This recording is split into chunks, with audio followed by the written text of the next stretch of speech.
Welcome to Connecting with Your Inner Hero. If you found your way here, you might be seeking community of individuals who face trauma and are ready to find a safe place to learn, grow, and move from surviving to thriving. We're your hosts. I'm Lisa Johnson, certified holistic health practitioner, joined by Christina Lipari, certified life and health coach. Welcome back. I'm Lisa. And I'm Christina.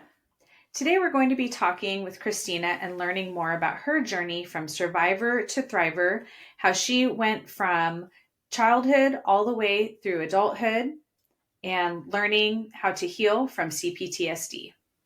Hey, Lisa. Thanks for the time today. I'm excited and nervous to share my story. Reason being is because there's days where emotionally you can get through your story and still have a smile on your face. And at other times, while you're going through your story, sometimes a tear might fall down my face. So we'll see how it goes today, but definitely looking forward to it. Yeah, I really appreciate that you are so willing to be candid with us, irrespective of, the feelings that come up, because I think that for a lot of us, it doesn't matter how far we've gone into the healing process. Sometimes some things are harder and they come up through life. And one of the parts of healing is learning about what our sensitivities are and knowing how to navigate through those. So I think that's a really great point right off the bat there. So Christina, I'm really looking forward to hearing about your journey. I'd like to understand why the healing component has been so important for you. Yeah, great question, Lisa. Really what my healing comes from is understanding generational trauma, my faith, and building my own support system through creating a family of friends, and most importantly, being able to be a cycle breaker for not just myself, but also my daughter.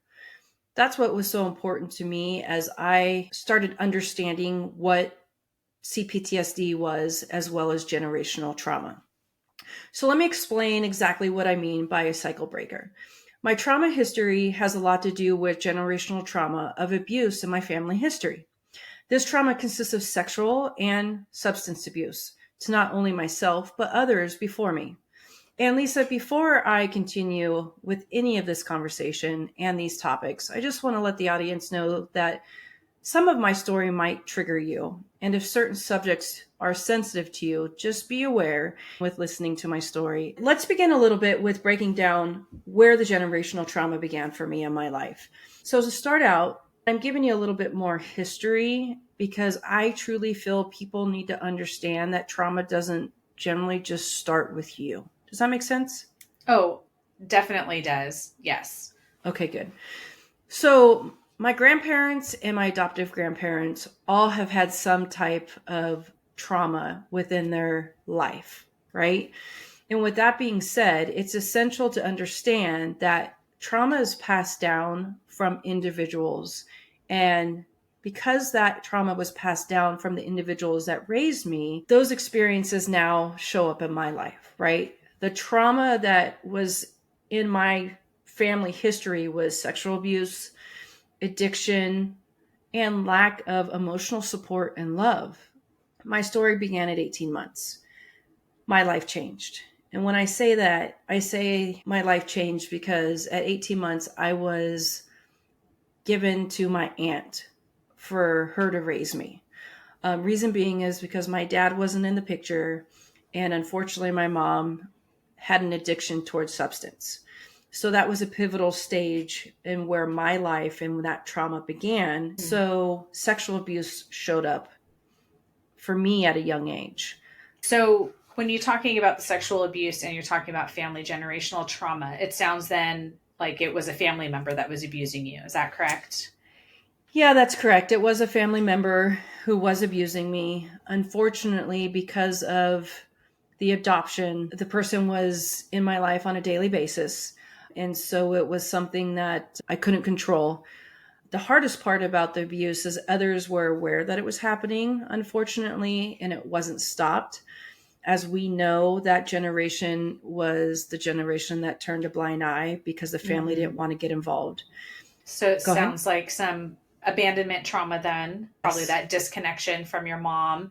And then also just the silence feeling alone and feeling unprotected in Correct. that space when you were growing up. Okay. And did that Right. then have you develop some maybe ideas about yourself or about life and about the way the world worked? Is there anything in particular that you can point to? Growing up, understanding now as an adult, I understand I have abandonment issues.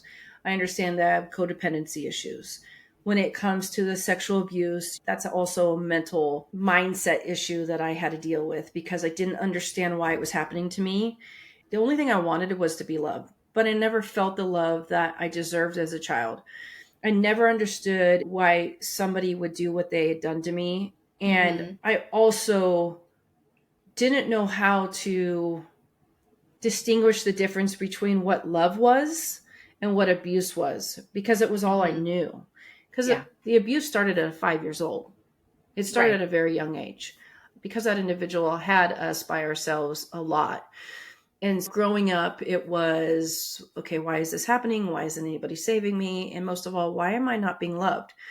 Now, let me paint a little bit of a different picture. Now, it now became where we went to this individual's house on the weekends, and then I was with my mom and my stepdad during the weekday. And really, that childhood was about making sure you're fed, making sure you're doing your school, making sure that there's a roof over your head, being raised to survive, but not that Okay. emotional connection that Thriving I and needed. connection and building in. Like a parent's job is to basically assist a child with being safe, learning how to Correct. play, learning how to make mistakes and learn from those mistakes. Like there are all these different ways, but when our parents are in survival mode, then we Correct. grow up in survival mode as well. Right. And so, okay, so you said you were adopted by your aunt, but then at Mm-hmm. some point, then you went back to living with your mom and with your stepdad. And it sounds like you almost had like a shared custody situation where you would go back to the aunt on the weekends. So I was adopted by my aunt, my biological mom. I didn't ever really have a relationship with until later on in my adult life. So when I call my mom, that's really my aunt. When I talk Okay. about my bio mom, I call her my bio mom. So my aunt and uncle got married. They got divorced. So my uncle now is the one I have to go visit on the weekends. And my aunt, who I call mother, is the one who was remarried. And that's my stepdad. Okay. So my mom and my stepdad, there was three of us kids. We were throughout the week with them. And then my uncle, who essentially was dad as well, was basically on the weekends. My mom, who is my aunt, and then my bio mom, they had the same mother.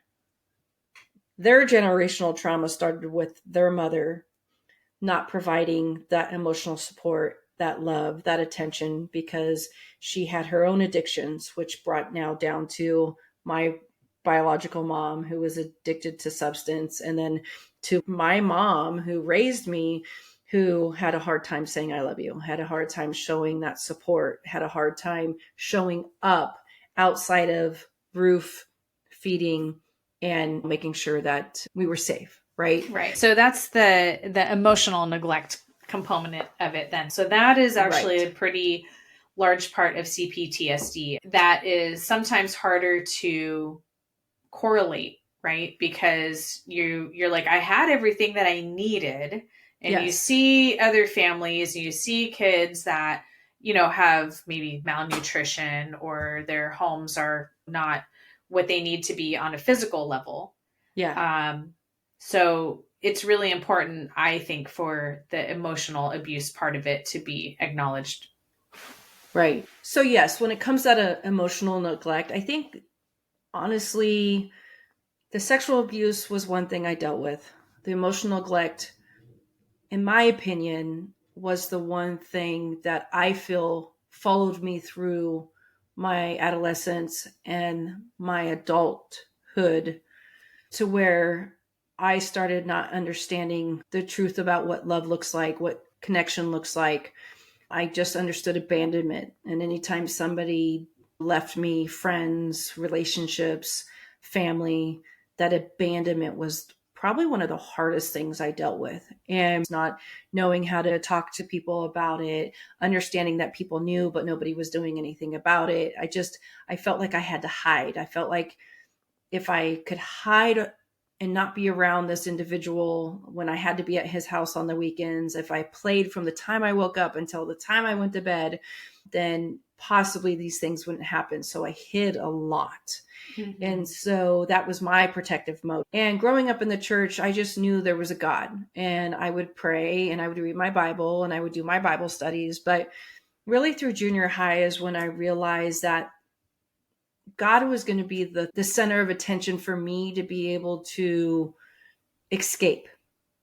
If I can escape into my faith and understand that there was a God that was going to protect me, I truly believe that's what saved me in a lot of ways mentally, because I didn't go down rabbit holes that I could have gone down to, being abused that I was, and emotional neglect that I felt, not only from my aunt and my stepdad, because, you know, they were working and they were taking care of us and they were in survivor mode, but from the family that left me. And I was always searching for my real dad. I was always searching for my real mom, felt that abandonment, and was always wondering, what if I knew who my real parents were? What if I was able to be in that family? What if I knew my sister and brothers? Because I now found out I had half brothers and sisters. It's just like, I didn't allow myself to go through that rabbit hole because I turned to my faith. And so during junior high, during high school, truly my faith is what saved me. I went to church. I read my Bible. I just started journaling because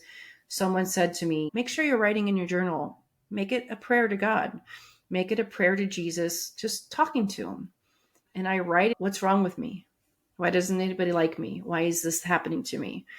And then other feelings that I had, that I didn't feel like myself. You know, I felt like I was a boy. I didn't feel like I was a girl, or I wanted to be a boy. And I didn't understand how to relate to being a girl, and that I wanted to hide because being a girl meant I was going to get abused. Being a boy meant that I can be tough and beat people up and not have to worry about the effect of the abuse that was happening to me. Because what I saw in my life is the boys were okay, but the girls weren't. That's a really interesting perspective as a child growing up. And so then having a bit of that gender confusion. Yeah. Or was it more like I feel like a boy, or more of I want to be a boy because of what they get to experience versus what my experience is? It was both, because I became a tomboy. I mean, I played with boys. I did boys sports. I tried to dress like a boy. I fought like a boy, which, I mean, I got in fights with boys. Like it was both. And like, I'd look in the mirror and go, what if I was a boy? You know, and it was that protective mode. And even in high school, I wore baggy jeans, backward hats, t-shirts, baggy, because you're trying to hide. You know, I was a size nothing in high school, but I didn't want my body to be a thing, right? Because of the abuse. And so I just felt, well, if I dress like a boy, if I act like a boy, then I don't have to worry about the abuse, and I don't have to worry about people touching me or wanting to touch me, type of thing. Even the going attention. into, yeah, exactly. Just the attention. You just were like, yeah, I just don't want the attention, just whatever. And if I just make myself not be viewable in that way, or not be accessible in that way, then I can protect myself. Right. I think a lot of people go through that. Right. Yeah. 100%. And that's why they say with trauma, people gain weight, because they don't want to be attractive because of the trauma that they've been through, the physical abuse and so forth. And so, like, I didn't even want boyfriends. It was like, I had them, but it was like, I didn't want to be touched. I didn't want to have that sexual part of the relationship. I wanted to have the fun part of the relationship, to say, oh, I have a boyfriend to go to prom with, but not because I wanted that sexual side of it. And so I was very shut down. And like any boy that I was with, I'd be like, just know nothing will happen on a sexual basis. It just, you get me for who I am. And so I lost relationships because of that. That's why, again, the faith was nice, because going to Bible studies in high school and being around people that had the same faith, it was like, okay, well, purity was a thing growing up in the 90s for me, going to church. And so I was able to find a relationship that was like, okay, cool. We both want the same thing. Purity is a thing. So I learned how to protect myself because of the trauma that I dealt with. So can I ask you a question about then how did that play out for you in the church, as far as like the gender identity and faith and such? Was there an effect on you there also? No, because I played it off very well. Because I had boyfriends, right? So nobody really thought anything more of it. The part of the gender confusion, in a sense, well, I wouldn't even say, yeah, I would say gender confusion because of wanting to be a tomboy to protect myself. But then later on in life, what I started to realize, it wasn't so much about gender confusion. It was more about what I wanted as a adult when Mm-hmm. it came to partnership. And then once I got divorced, I decided that I wanted to experience a different lifestyle. And ironically, in those journals that I was talking about in my junior high and high school age, I talked a lot about how I felt same sex was attractive and I didn't get it. And especially being in the church and especially reading the Bible, to me, that wasn't okay. And I literally have a journal entry says, what's wrong with me? Why do I think this girl is so pretty? What's wrong with me? Mm. Why do I want to kiss this girl? What's wrong with me? Why do I have funny feelings towards this person? And it was different individuals from junior high to high school into adulthood. So decided that I wanted to experience that lifestyle. Then yes, I did have the church turn their back on me. I was asked to leave a church. That hurt. Being a Yeah. believer and knowing how much I love the Lord and how much my life revolved around the Lord, that was probably the biggest sting of my life, being told, you can't be here. And they said, yeah, you have to leave. That's It blew me heartbreaking. away. And that's your It, support system. Like, yes, yeah, that yes. was all your people that you did life with I on a lost a regular lot of basis. friends, Yeah. a lot of friends. And then I also had people say because I was abused is another reason why I chose to explore the same sex relationships and so forth. And that hit pretty hard too, because it was like, okay, you don't understand. I've had these feelings for a long time. And yes, I've been abused for a long time. So I don't know if one correlates with the other, but I just Right. know that I'm more comfortable in a same sex relationship than I am in a heterosexual relationship. So yeah, the church did frown upon it. So I did leave the church for a while, but I didn't leave God. I didn't leave Jesus. I still read my Right. Bible. I still prayed. I still journaled because I knew that he loved me, because the Bible says Jesus loves you no matter who you are. He surrounds himself around everybody. Nobody's sin is higher Or lesser than another. I or mean, less. it's Yes. like the thing is like the people that are struggling with alcoholism are still able to be in the church, and the Bible does have a lot to say about Pornography, drunkenness and adultery. alcohol, and yeah, Right. exactly, all of the things, and they have all the support groups for all of those people, but for some reason the homosexuality is something that is more highly frowned upon. And yeah, I could see how that would be so devaluing, and the Yeah. disillusionment with the church and with all of that. But your faith was luckily not in people, your Correct. faith was in God. Exactly. And so to piggyback on that, so when I was 19 years old, I knew I needed help. Mm-hmm. I had a lot of anger. And I used to say it's because I'm Italian. Oh, I got a temper. No, it was because I had a lot of anger and I would go Mm-hmm. from 0 to 100 in a minute. Mm-hmm. So I sought out a therapist that was a Christian therapist. It wasn't through the church, it was someone that I researched to find someone that I felt I can trust. I found an amazing therapist. Her name was Pamela, and she really helped me with forgiveness.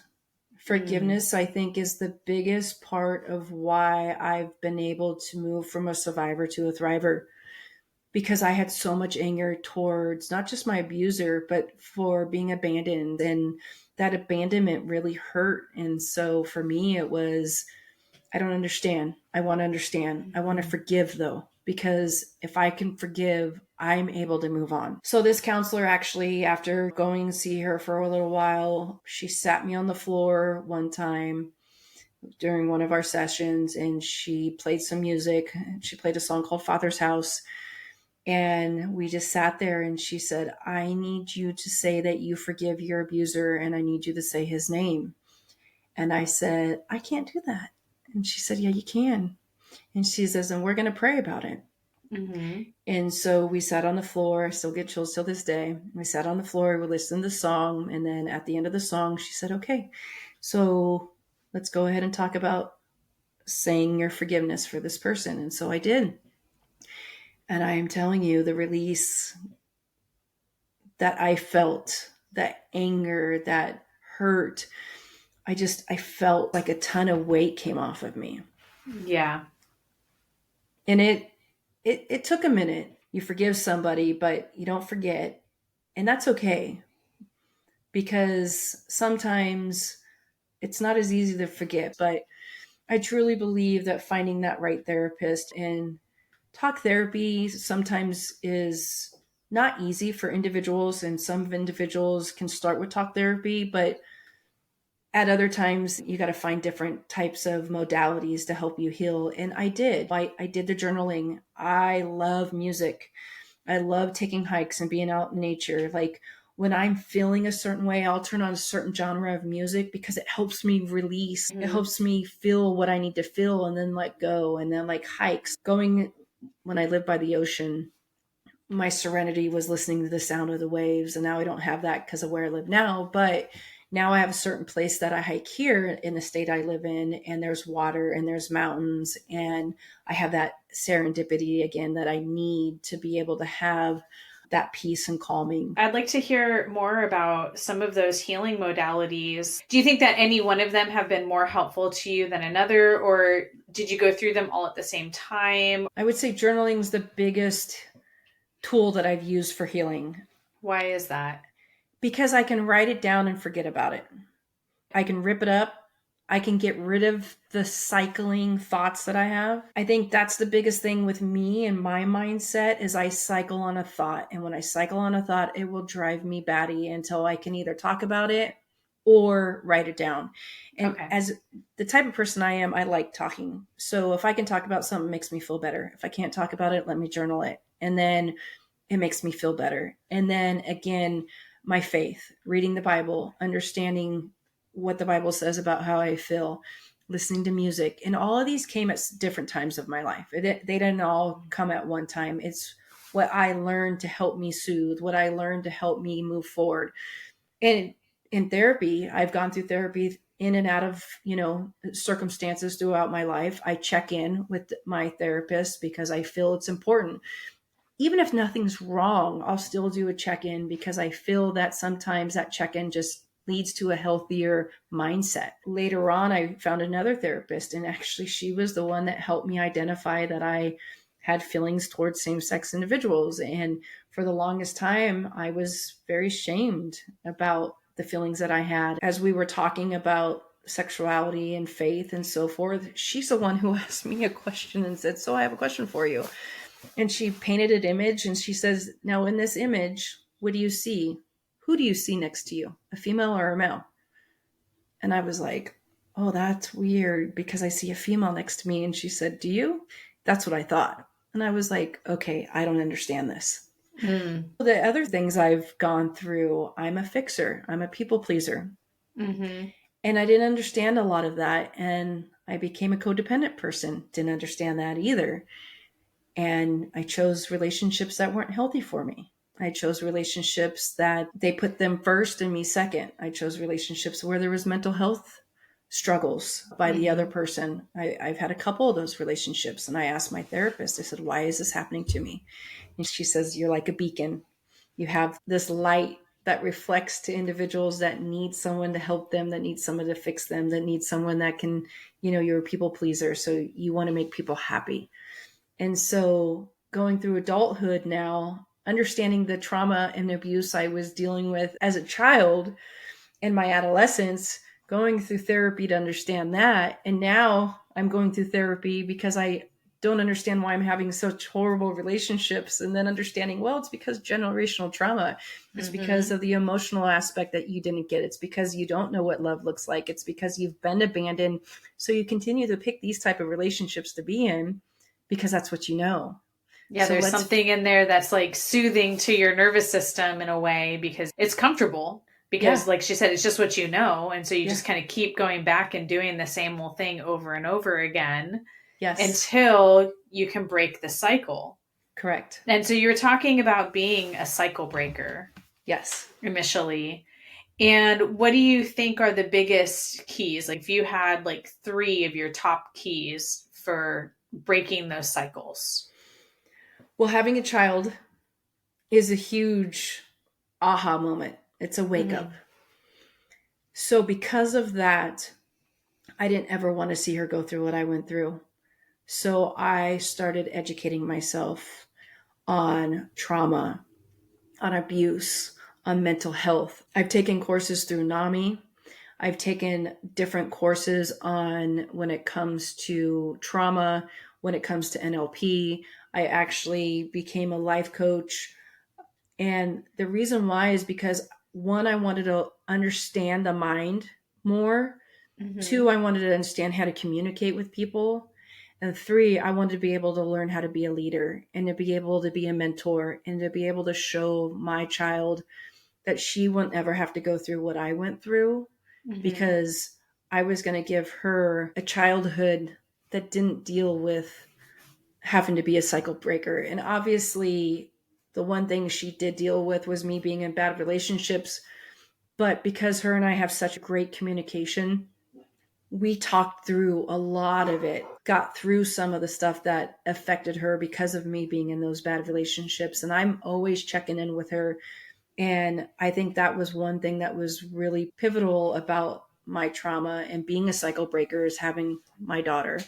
I was going to say, in communicating with your daughter, that's probably like one of the things that you really wanted somebody to do for you when you were younger also. So it's like you're breaking the cycle of silence. Yes. You're breaking the cycle, like, and you're living out your life pretty fully in front of your kids. I mean, they see a lot of things. And so for you to just not sweep things under the rug and to be able to say, look, I'm a human that's learning how to live this life and healing from a lot of things. And so we're going to communicate about all of these things that you're seeing in order to give her a better, I don't want to say like a landing point, but like a better spot to start from. You know, like I always felt like I started from behind the 8 ball in a lot of ways. And I wanted to, same thing for me, I wanted to give my daughter a much better, smarter opportunity and a better place to start from. Right. It's building that foundation. And I think that's so key for them.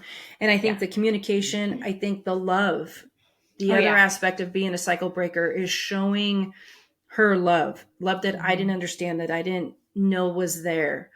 And there's not a day that goes by that we don't say I love you to each other. Probably, honestly, we probably say it 10 to 15 times a day, because she says that anytime she walks out of a room, anytime she hangs up the phone with me, anytime she leaves, I say it to her the same thing, because I don't ever want her to think, well, my mom never said I love you, because I dealt with that. You know, I dealt with not hearing it or not hearing it enough, you know? So I do. I think that the education, I think the therapy was huge for me. Talk therapy worked. EMDR is amazing. I also put myself through different groups as well. CBT, the cognitive behavior therapy, because I wanted to understand why I felt the way I felt. And I wanted to know I wasn't crazy. And I know that kind of sounds weird, but there was times that I would think I was crazy because of how I felt. And it just was like, wait a minute, I know I'm not crazy. So I went to a psychiatrist, not a counselor, but an actual psychiatrist. And I went in and sat down with him, and he's like, okay, you got 15 minutes. Let's talk. He said, tell me your story. So I told him my story within 15 minutes. And he says, Christina, you're not crazy. You're a survivor. And you do what you have to do to survive. Now you need to become a thriver. And that's where I've gotten I was a survivor and I have now become a thriver. And I want to help people that have gotten to that survivor stage to move forward to become a thriver. That's amazing. I know I've been through a lot of trauma. I know that I have to understand why I've been through it, but I didn't want that trauma to put a title on me. I wanted it to be what happened to me, not what that made me, or that people say, oh, Christina was abused. I don't ever want that to follow my name. Right. I want people to look at me and say, Christina had a hard childhood and maybe a hard adolescence, but she chose to heal. She chose to forgive, and she chose to learn how to move forward. And she chose truly to use faith as her foundation. When someone looks at me, I want them to see Jesus through me. And I want them to see that he's the one that helped me to heal. And I think to me, that's one of the most important aspects of my healing was my faith, truly. Yeah. And that love, like actually being grounded in that love and then having enough of it to fill you up to be able to impart that to somebody else as well. Because a lot of people that have experienced childhood and complex trauma are generally lacking in love. 100%. And a lot of them feel alone. And I felt alone for the longest time. And so that's why Jesus was my best friend, because he made sure that I knew I was loved. And there were very, very hard times, a lot of times where I would sit in my room and just be crying and not understanding, not understanding why things happened to me. And as I was going through my healing process, I felt so alone. And then relationships with boys didn't work out, or relationships with females didn't work out. And I'd be like, I'm never going to find someone that loved me the way that I can love them. I'm never going to have that true intimacy, that true relationship that I would love to have, that I know from unconditional love from Jesus. I'm like, I'm never going to have that from a human. And at one point in time, my expectations were too high, right? Because unconditional love comes from your faith and then comes from a child. But generally in a relationship, it's hard to find unconditional love. But I didn't understand that because I knew unconditional love through God. So I wanted unconditional love in a relationship. But then obviously through my healing and understanding and my maturity and growing in my faith, I'm like, okay, God, I get it. I got unconditional love for you. I might not get it from a human, but because none of us are perfect. Humans are humans. Exactly. Right. So. Nor am I. Right. Exactly. Right. So, but it's been an awesome journey for me. I feel God's really led me through. God's really put me on a path. Things happen to everybody for a reason. I'll say generational trauma has a big factor of why a lot of the trauma happened to me in my life. But at the same time, for the longest time, I blamed a lot of my family members for the hurt and anger that I have. But now that I have that understanding and that education, I also understand that blaming a person who's been through generational trauma isn't easy anymore for me, because I understand now why they are who they are. And so I give them a little bit more grace than I used to. I think that's important for people to understand it. Generational trauma can affect a family. And sometimes certain family members don't know how to heal from it. And so unfortunately, others suffer. And blaming them is easy, but understanding really helps you to forgive and really helps you to heal. And really, to wrap it up, Lisa, I mean, that's why I'm doing what I'm doing. That's why I chose to be a life coach, a mentor, doing this podcast with you, because if I can help one person understand why they hurt the way they do and help them move forward from a survivor to a thriver, then that makes me happy. That tells me that my calling from God and that gift about helping somebody, I've done my job. That's amazing. Yeah. And it gives some purpose to the trauma as well, not as opposed to it just being a thing that happened and we just move on from it. It's like, no, it's a thing that happened and we learn from it and we move on from it. And then we turn around and we help the next person up. So I love that heart that you have for people. Thank you very much for sharing your life journey with us today. Thank you. I appreciate the time. As we close out this episode, we hope you found valuable insights. We have more for you, though. Grab your free journal that goes along with the podcast episodes. The link is in the show notes. Let us know in the comments what part of the episode resonated with you the most. Don't forget to follow and hit the notification bell to get updates on our newest episodes. Until then, be brighter and remember, healing is always within reach.